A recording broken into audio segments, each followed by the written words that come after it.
how you can build a property portfolio in 2023. Building a property portfolio is a great way to build your passive income, but more importantly, to store your cash and build your wealth through time. Over 90% of the world's richest people have almost all of their money in property investment. And I'm a big believer in not reinventing the wheel, following the masses that actually become rich, and that is through property investment. So what is a property portfolio in the first place? Well, a portfolio of properties is a group of properties, and the reason people end up grouping properties together over time is to diversify, de-risk, and maximize their investment returns. There's three major reasons that people invest in property in the first place. Number one, obviously cash flow. People are getting their money working hard for them, and that's what you want to do. That's probably why you're on the channel, right? Number two, and a lot of people don't think about this one, but it's actually the number one way of making money in property, and that is capital growth. Capital growth is the long-term inflation of the value of property. Think about inflation, devalues your cash, prices have to go up left, right, and center because the cash is worth less, so people get paid more over time. And then what happens is, if you think about a property, the cost of the land, the cost of the bricks, the cost of the materials, the cost of the labor all goes up, therefore increasing the exit price of a new build property. And the higher the price of a new build property, the more it pushes up your existing property. So on average, property goes up 3 to 4% above inflation over the long term. On average, it doubles every 10 years, and that's not it. Number three is my favorite: leverage. Leverage is the best thing ever, and the way you leverage your money in property is through a mortgage. And over time, the value goes up. You can refinance the property, which, by the way, refinance means gets a new loan on the property, a new mortgage at the higher value. And then that pays off the old loan and puts more money back in your pocket. Are you ready? Tax free, because it's debt.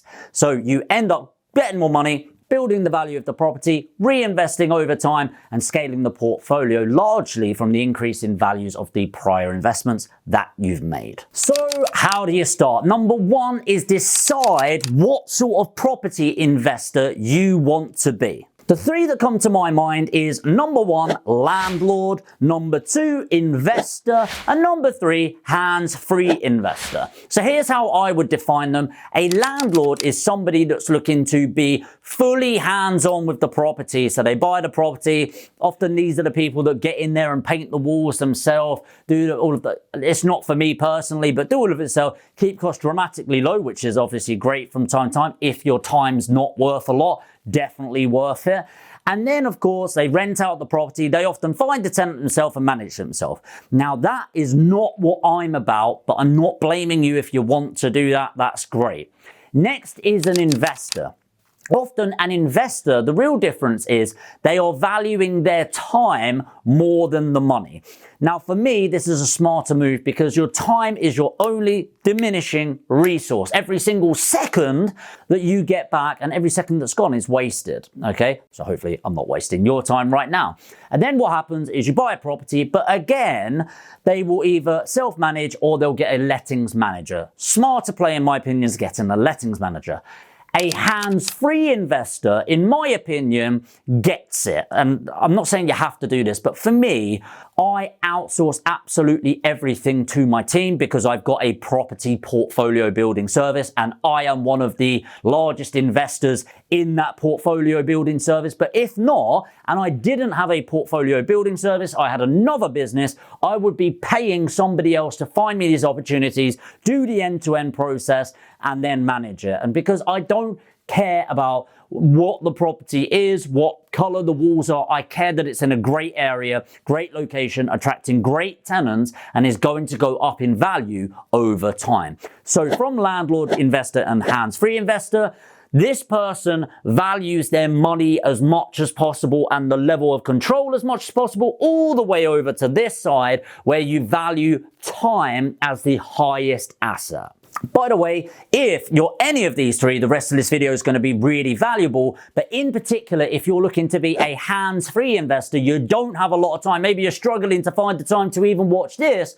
That's where Aspire Property Group comes in. So if you've got 50 grand to 100 grand plus and you want to invest in property, but we want us to build your portfolio for you, put APG in the comments, or we'll put a link in the description and you can have a chat with one of my team. We'll put on a free consultation call for you over the next few days. Step number 2 is your research. Now, you need to research and understand the figures that you're looking to work to. You need to understand what yield you're looking for. For me, a 7% yield is a really good investment and a really great area.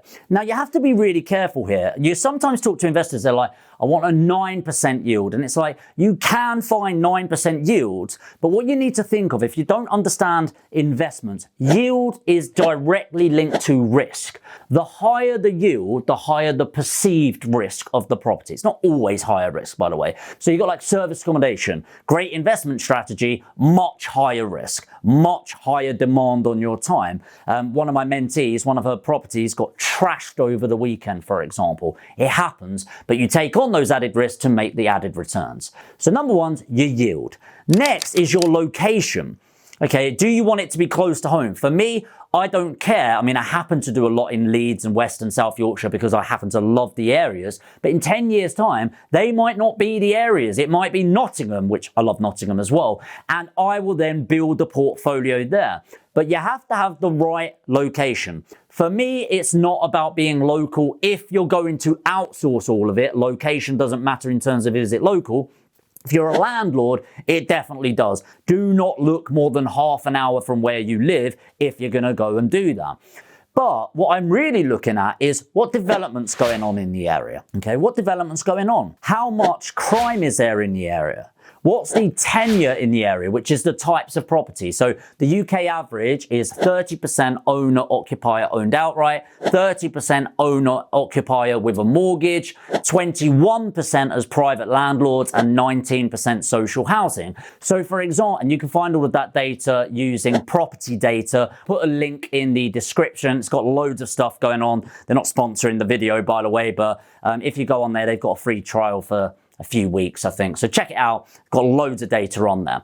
So when you're looking at that data, well, data on its own doesn't really matter. But if crime is lower than the average, that's really good. If unemployment is lower than the average, that's really good. If you know the stats of the tenure of property, 30%, 30%, 21%, 21%, if you find out that the 30 and 30, 60% average in this area is actually 70% owner occupied in total, that shows there's more buyers in the area. What does that mean? More likely for property prices to go up because in the area there's more buyers than the average area. Hopefully that makes sense. More demand, less supply.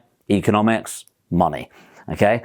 The other thing is the development. I really like looking at the SHLA. The SHLA is a really weird word, right? But it's basically local council. What are their development plans? What money's going into it? For example, I use the example of Doncaster in the last few years. We bought properties in Doncaster 3 or 4 years ago for about 60 grand that are now worth 120,000 plus because we looked online and saw all of the development plans in the area. By the way, hundreds of millions getting pumped there in a certain area of Doncaster called Stainforth. And yet if you're local to Stainforth, you'd go, that is a rough area. I would not buy there.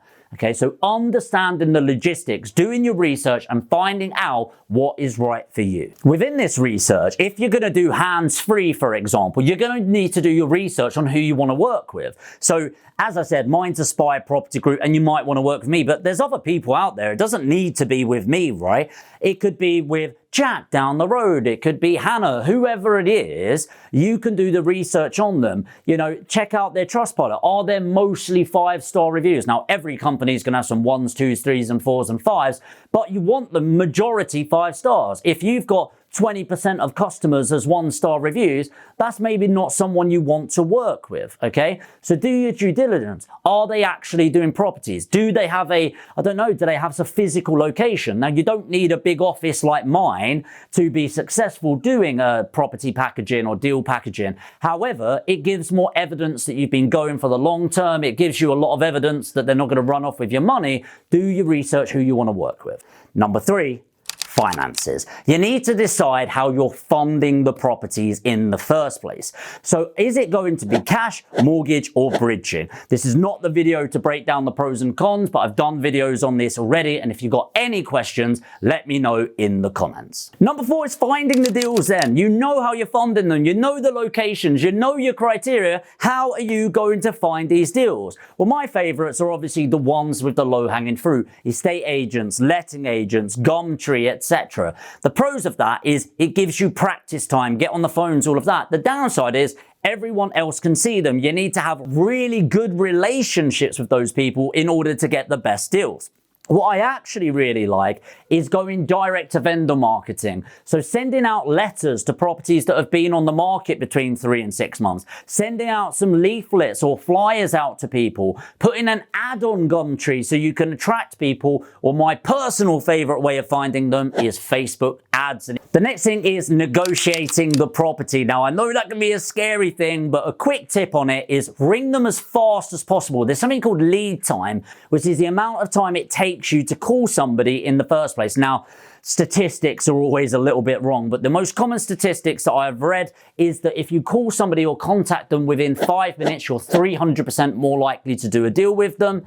If it's within 24 hours, you're 70% likely to do a deal, and after 24 hours, only 30% as likely to do a deal. Speed makes deals happen, okay? And this is because of first mover advantage. I climbed the Aconcagua, South America last year, and the company I went to was one of the worst ones up the mountain. Genuinely, it was shocking. But why? Because they were the first one that responded when I registered my details. I said, yeah, cool, let's go. Crazy, right? But that's how most people get the deal in the first place, is by doing it. By the way, if you are nervous about negotiation, this isn't the video of it. I put another one together for you. I'll put a link in the description so you can watch that one straight after this. So you might think that's all done, right? I finally got the deal accepted. Well, no, to conclude this whole thing, you then need to get it through the legal process. So you need to make sure you've got your decision in principle from your mortgage broker or your bridging broker if you're not buying it cash. You need to get your solicitor on board, and these are really key.